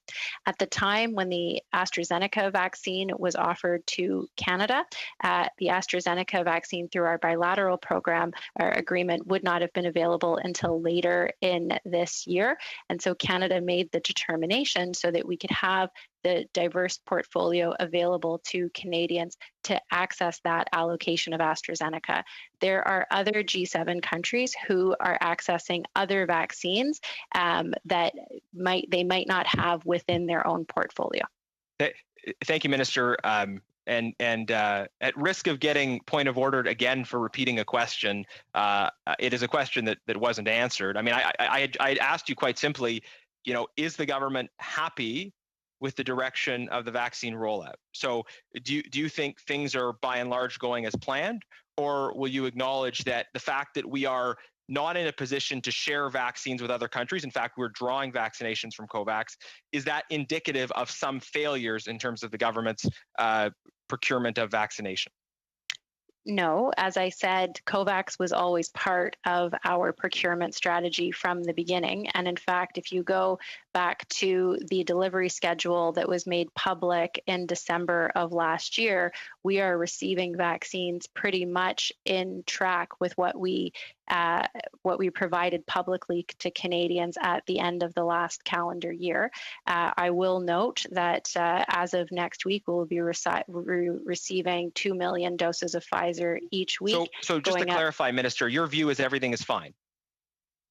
My view is that what we committed to doing back in December with regards to vaccine is precisely what we are doing. And with regards to COVAX, it was important for Canada to be both a self-financing country and a donor country to support the mechanism, provide confidence for it, and support developing countries at the same time. Thank you very much, Minister. Thank you, Mr. Genuis. Next round goes to Mr. Fonseca, please, for 6 minutes. Thank you, Mr. Chair, and thank you, Minister. And I say thank you for being a compassionate, a calm, and very respectful person. I think the perfect person to be in your role for what you need to do. So thank you for that. And just actually following somewhat in the vein of what Mr. Genuis was talking about, can you give us a comparison to other G20 countries in terms of COVAX? How much funding does Canada provide? From hearing from you, I believe this is something we should be very proud of. It's we've taken a leadership role in COVAX right from the get-go. I know other countries have come on board now, but from the get-go, tell us a little bit about the genesis of that, and you could put a comparable to the G20 in terms of how much we are contributing to COVAX. Certainly. So if I can just maybe say, I'm actually very proud and excited that COVAX exists in the first place, because it's the first time that there's a global mechanism to confront a global health crisis of this nature. It's actually the largest multilateral initiative since the Paris Climate Accord. And it really, was about the world coming together to try and provide equitable access for vaccines around the world. Canada is one of the largest contributors to COVAX. We've provided $325 million. We were the second largest contributor until the U.S. joined. And of course, we welcome the U.S. contribution of $2 billion. That's a good thing, because it's going to help us procure even more doses for for lower income countries right around the world. But Canada was instrumental in getting COVAX set up. We worked with Gavi and the WHO already back in June, and actually Josh Taba, who's on the line with us, and his team were instrumental in getting COVAX set up. Canada provided the first $25 million from our Gavi, I'm going to say this wrong, pneumococcal vaccine that was left over to establish COVAX. We were one of the first G7 countries to say that we were going to make a commitment to COVAX and to say that this is a mechanism worth investing in. And because of that, I am also the COVAX AMC, Advanced Market Commitment co-chair, working with Indonesia and Ethiopia to ensure that we have a successful rollout for developed low and middle income countries around the world. I can turn it over to Josh if you're interested for a comparison in terms of the donations with other G20 countries. Yeah, sure. That really puts it in perspective in terms of just the scope and what we've done around COVAX. But I'd like to hear from the official. Yes. Thank you, Minister, and thank you, Member. I can go into more detail in writing, of course, afterwards, but some of the other leading donors include Germany right now with a substantial commitment alongside the United States, the United Kingdom, and Canada. Those are sort of your top four.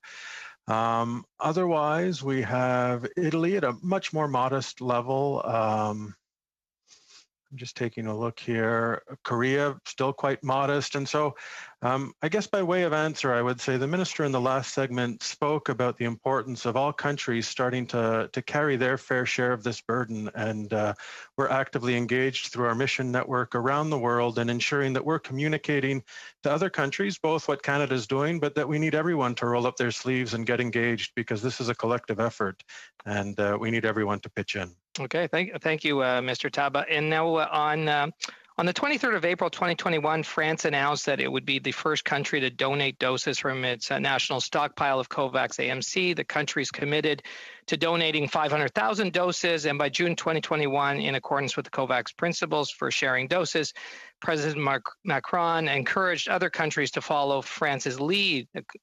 Now, according to COVAX, Canada has already indicated a willingness to donate these vaccines. Does the government of Canada intend to donate doses of the COVAX AMC? And if so, when would we do this? How many? Can you just give us some insight into that? Sure. So already back in December, the Prime Minister announced that Canada would donate any excess doses that we have here in Canada, and most likely through COVAX. In fact, in December, I announced $5 million to COVAX specifically to set up a dose sharing mechanism. And I am very pleased and welcome France's announcement of 500,000 doses to be shared. And it is because of the work that Canada put in and, Josh and his team for working with Gavi to establish that dose sharing mechanism that France is able to do this. Once Canada gets into a place where we have excess doses, and we're not there yet, we will absolutely be sharing them through COVAX and donating them to AMC eligible countries. Chair, how's the time? Just over 30 seconds, Mr. Fonseca. Okay, I think I just want to thank the minister, thank the officials. I do think this is something, as I said, that we should be very proud of how Canada's standing on COVAX and what it has done to help the most impoverished countries. I understand it's 92 countries, around the world that we will be helping through the COVAX program. So thank you. Thank you very much, Mr. Fonseca. Monsieur Brunel-Duceppe, 6 minutes, s'il vous plaît. Mr. Brunel-Duceppe, 6 minutes. Thank you, Mr. Chairman. I agree with my colleague and my chair on the Human Rights Committee. Canada is a leader on COVAX. But when I was in secondary school, my mother told me to always be careful about leaders because there are good leaders and bad leaders. Canada is a leader at the moment because it is the only G7 country to be dipping into COVAX. I don't know if that's such a great way to lead. Anyway, I do agree with Peter. Let's keep the word leader in mind. Now, Whether we are a good leader or a bad leader, that's something else again. I'd like to know whether the minister is uncomfortable with the fact that Canada dipped into COVAX while Haiti has not yet received a single dose. Thank you for the question. It is very important to underscore why COVAX was created in the first place. It took the wealthier countries to buy and share doses in this fashion through COVAX. Mr. Chair, I just want to say that the question was this: is she uncomfortable with the fact that Canada has dipped into COVAX while Haiti has not received a single dose? Yes, I will answer that. I also want to explain that COVAX works with countries. It offers doses, and countries decide whether to accept them. Haiti said no to AstraZeneca from COVAX. Haiti had the opportunity of taking doses of AstraZeneca from COVAX and declined.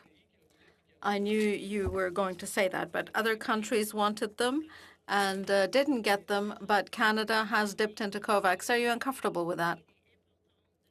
It is important to point out that there are two different sources of vaccine that go to COVAX.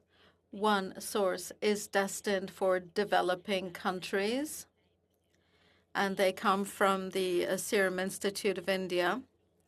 Wealthier countries get theirs from South Korea. There are two mechanisms that are destined for different destinations. It is important to point that out. Gavi is working with developing countries to ensure that they have structures in place so that once they get vaccine, they can distribute it. There are different periods at which countries will receive doses depending on their structures in place. So you're saying you're not bothered about the fact that some countries couldn't get doses even though they wanted them? No, that's not how it was. That's what I understood. Well, that's what you want to understand. No, I misunderstood. There are two windows for obtaining doses from COVAX, and they're both important to how COVAX works. Wealthier countries and their purchase of vaccine from COVAX contribute to the purchase of doses for developing countries. So I see you're comfortable with the fact that some countries asked for vaccine and didn't get it, but Canada dipped into COVAX. You're comfortable with that? No, but this doesn't truly reflect how COVAX works. That needs to be clarified so that we don't leave any misinformation in people's minds. The government hasn't yet taken a position regarding the World Trade Organization. It's a very important issue for developing countries. They have production capacity, but they have no right to produce generics. Is Canada going to support the patent exemption? So far, Canada has not been engaged in this initiative. We are there to find a constructive solution. We have engaged the proponents who want the exemption and with countries that are against it. This is an issue for the Minister of International Trade. Yes, absolutely, but you're well placed to give an answer. Yes, and I'm perfectly happy to answer as much as I can. Minister Nang is working with the new Director General of the WTO to find a third way, because there really is an impasse at the moment. It's deadlocked. Canada likes to work with all the parties. We'd like to work with everybody. Everybody except those 100 countries. No, everybody. I see. A few moments ago, you said that that any surplus vaccine would be donated. Are you going to announce that to partners in the cooperative sector? Could you repeat the question, please? You said that any surplus vaccine was going to be donated abroad. Yes. Did you announce this to partners on the ground internationally? Do you mean announce this to partners internationally, partners on the ground? We will donate those doses to COVAX, and it is COVAX that will then distribute them. We will not deal directly with partners. If I've understood your question correctly, Canada will have surplus vaccine. I heard this in the House of Commons. Canada will have surplus vaccine. I'm not talking about COVAX right now. I'm sorry, Mr. Brunel-Duceppe, but your time is up. I could complete the answer very quickly. Yes, very quickly, please. Yes, there is a surplus vaccine. There will be a surplus vaccine potentially to Canada. And that vaccine, those doses, will be made over to COVAX for distribution to less wealthy countries. Thank you, Minister. Ms. McPherson, 6 minutes. Thank you, Mr. Chair, and thank you again to the witnesses for being here. It's nice to see Mr. Tabata here. I've worked with him prior to being elected. I have a lot of questions about this, and I do thank the minister for coming and speaking to us about the COVAX vaccines.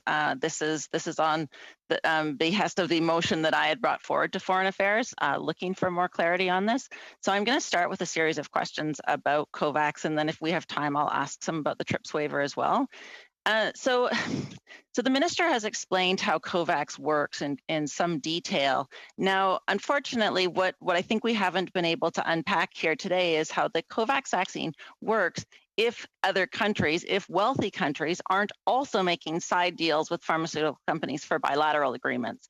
So could the minister talk about how the Canadian government has reconciled the fact that it has purchased bilateral agreements, bilateral agreements 10 times I've heard up to what Canadians will require, despite the fact that Dr. Tedros' public announcement that these advanced purchases undermine COVAX's ability to be able to secure adequate doses. So, the WHO is saying that because we've done this, because Canada has secured these doses, COVAX won't work as well. How does the minister reconcile that? Well, first of all, thank you, Ms. McPherson, for the question, and thank you for raising this motion. I think it's a really important one, and I'm very glad to be here on this issue. With regards to COVAX and bilateral deals, when COVAX was created, last June, it was intended to serve as a stopgap to ensure that vaccines went to the developing world. Its objective was to provide 20% to provide vaccines for 20% of the populations for countries who joined COVAX. The COVAX is on track to deliver this by the end of 2021, which was their objective from the beginning. And in fact, it looks like they'll be able to deliver up to 30%. And when it was conceived, it was precisely to deal with this issue, and it locked in that supply for COVAX member countries right from the beginning. And you'll know I have very little time, but you're not answering, in fact, why we made bilateral agreements, why the Canadian government made bilateral. I hate to interrupt you, Minister, but I just am running out of time. Okay. Yeah, no, it's okay.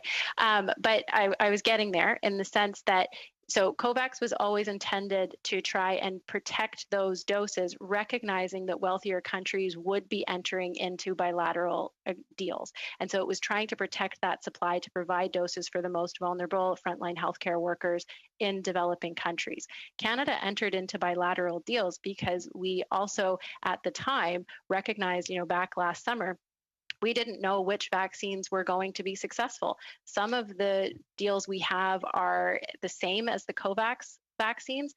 Some of them are different. One that is the same as AstraZeneca, another that is the same as Novavax, but Moderna is not one of those, and Pfizer wasn't at the beginning either. And so we have a diversified portfolio, not knowing which one would have been successful, and knowing that our objective is to ensure that Canadians have access to vaccines. And that's, of course, everyone's objective to make sure that that's the case. But of course, we need as government, or you're as government and I as opposition, need to also consider the global implications of not making sure that other countries get access to the vaccines, because it puts Canadians at greater risk if we allow variants to develop.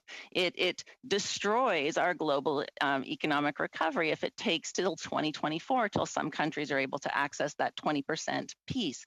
Now, you talk about making those bilateral agreements, but my understanding is that Canada was making bilateral agreements after the WHO explicitly asked countries to stop making those agreements, particularly with the Serum Institute of India, for example. So I question whether or not it's actually accurate to say that it is intended for us to take all 10 times what we can get our hands on and leave the rest of the country, or the rest of the countries, to develop these very, very dangerous variants. The other question I have for you, I guess, is, you talk about COVAX and its intention being 20%. Well, we know that falls far short of the 60 or 70% that would be needed for herd immunity. So I'm curious as to why the government is delaying, saying that it is something they're thinking about. They're asking questions for which we know you already have the answers in terms of the intellectual property waiver. So knowing that if nobody is safe, and these are your words as well as my own, that none of us are safe until all of us are safe, what would be the rationale for not waiving intellectual property rights? These pharmaceutical companies use public dollars, and they're making billions of dollars of profit this year. So why wouldn't we be able to waive those property rights so that other countries could reach that 60 or 70%? It will protect Canadians, it protects lives, it protects our economy. I just don't get it, Minister. No, thank you, Ms. McPherson. And I agree with you that we have to protect everyone. And that's why we have been, from the get-go, one of the top contributors and most avid champions for COVAX and this really unique initiative. And 49 million doses have been delivered to 120 countries, and they are on track to deliver 1.3 billion, 20% by the end of this year.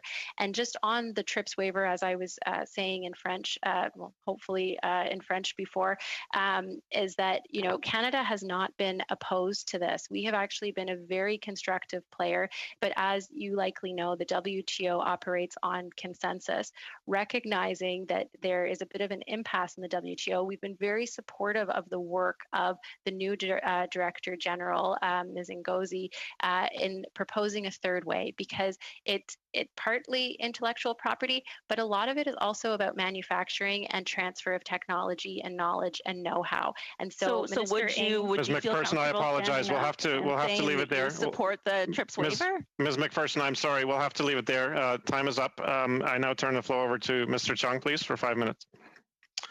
Thank you, Mr. Chair. Thank you, Minister, for appearing in front of us today.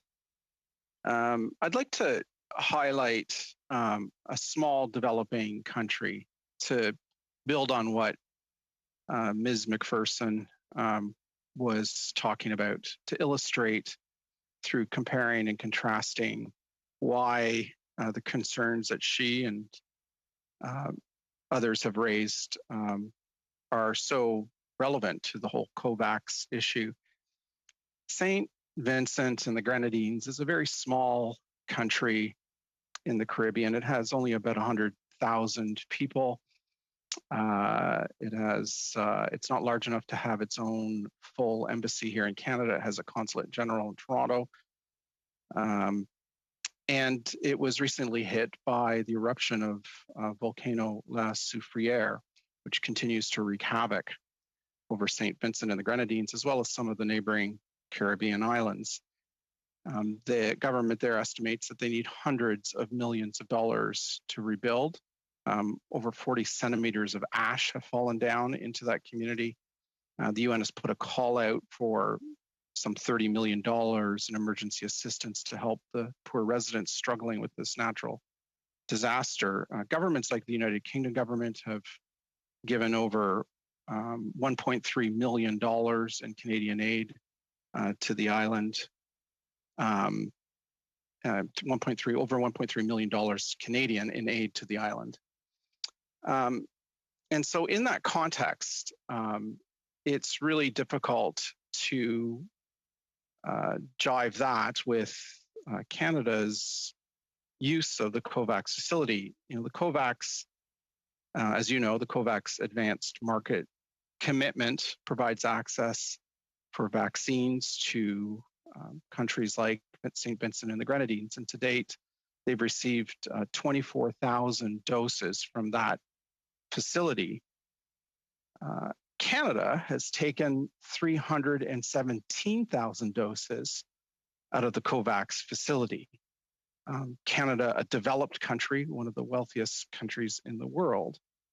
That's in contrast to what Mr. Fonseca pointed out, which is the Republic of France's recent announcement that they are donating 500,000 doses by June to the COVAX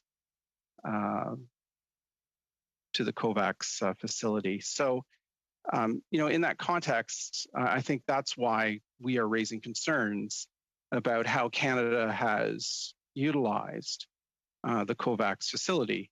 St. Vincent and the Grenadines is like many other developing countries. It doesn't have significant resources. It's, you know, the World Bank estimates that an additional 150 million people in the last 12 months have been plunged back into extreme poverty, undoing decades worth of progress.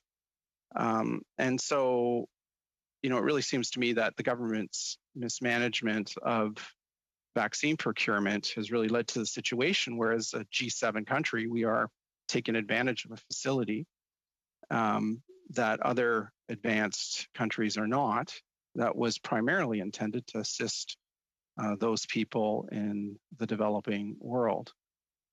So I guess I don't have a question here. It's just more of a broad comment to illustrate what I'm talking about. You know, the St. Vincent and the Grenadines has just received its first delivery of 24,000 doses in the shadow of a volcano that continues to spew ash that's severely disrupting the lives and livelihoods of residents on those islands. And yet Canada has withdrawn 317,000 doses from the COVAX facility, while G7 countries like France donate 500,000 doses to that facility. So, Mr. Chair, I don't have any questions here. I just wanted to make that comment. Thank you very much. Thank you very much, Mr. Sidhu. Mr. Chong. We have about 3 minutes left for Mr. Sidhu. Am I able to respond to that? Stop at 5:30, so we'll need to keep that in mind. Mr. Sidhu, please. Yes, I would like to give some time to the minister to respond to that, please. Okay, well, thank you, Mr. Sidhu.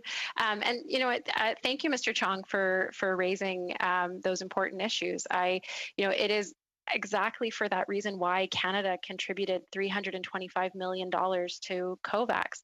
Those $325 million have purchased about 100 million vaccines that will be going to the developing world. That is a significant contribution from Canada to developing countries. I mean, when we talk about the 49 million vaccines that have been delivered to 120 countries, that is possible because countries like Canada have contributed significant resources. We also purchased vaccines, $220 million worth of vaccines through the COVAX self-financing facility for use in Canada, as did other wealthier nations like the UK, like Singapore, like New Zealand, some of whom have drawn on COVAX because there were vaccines that they were interested in drawing on, and some who have not yet drawn on COVAX, but may in the future. When it comes to St. Vincent and the Grenadines, I also just want to make note that Canada provided $440,000 in response to the La Soufrière volcanic explosion, but this is in addition to the millions of dollars we have been providing providing in the Caribbean to prepare for disaster response, climate insurance, natural disaster insurance, and risk response over the years. And so just to be clear that I share your concerns about what's happening in St. Vincent and the Grenadines, and COVAX is delivering to countries around the world on a proportionate basis. Their aim was to provide vaccines for 3% of the population in their first delivery window. And so that's why you see those proportionate amounts delivered around the world. But those deliveries are made possible because of the contributions that Canada made last September and through the course of this year. And we're going to continue to do our part. It's why we've committed to contributing our excess surplus doses that we've purchased when they are available here in Canada. But we're going to continue to work with our partners around the world to ensure that they're ready, that their health system is prepared and able and has the capacity. Because one of the other things that has been really important for me as Minister of International Development is to fund the ACT Accelerator holistically. So that $940 million that goes to the ACT-A, that includes support for diagnostics, it includes support for therapeutics, it includes support for COVAX, but it also importantly provides support for health systems, because as Dr. Seth Berkley, the head of Gavi, said to me, and I take very seriously, it's not vaccines that save lives, it's vaccinations. So Canada has responded in a really holistic way and will continue to do more because that's what Canada does.